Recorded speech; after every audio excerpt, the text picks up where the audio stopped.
var. Bugün size bir haberim var.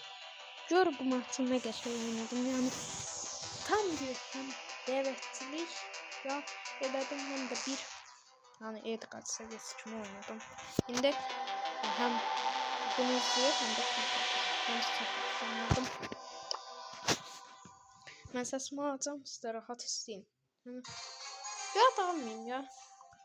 Ne tarz oynadığımı göstereyim. Burada ben Edgar aldım. En güvendiğim karakterdi. Burada 3 var, onu almaya gidiyorum. Zaten daima yani Miko falan var. Orada gördüm yani ben inşallah. Ben mesela bakayım. Ben de saldırmasın diye kalitemi uzattım.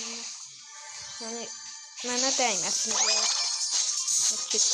Burada bir şey yani bu takım olmaya çalışıyor ama ben de ona birini takım olmaya ben de buna sonra ona yani takıldık onu tutmak istedim.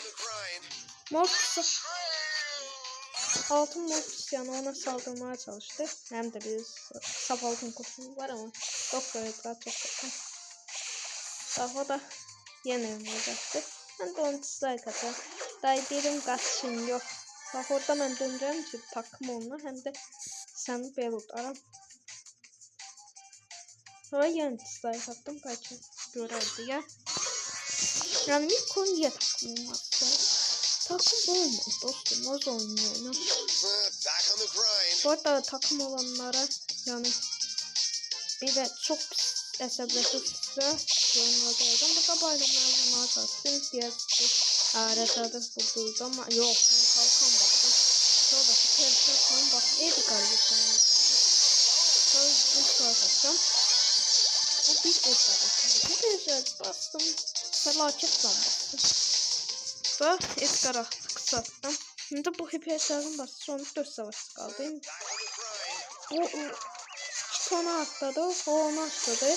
Bunlar bunu yenilmek için ben başladım. Bak, belirtçilik burada başladı ve dislike dəstək etmədim. Çünki hər zaman məni belə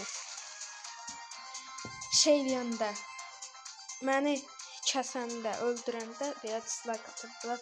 Amma mən də Edgar yeteneğindən, bir Edgar kimi onlara mən dislike yapışdırdım. Gözəl bir maç idisə, yəni gözəl bir maç sərgiledimsə, like atıp abone olmayı unutmayın. Yorumlarda da yazın ki ben ne kadar oynadım diye. Bunu evvel oynadım ve size göstermek istedim.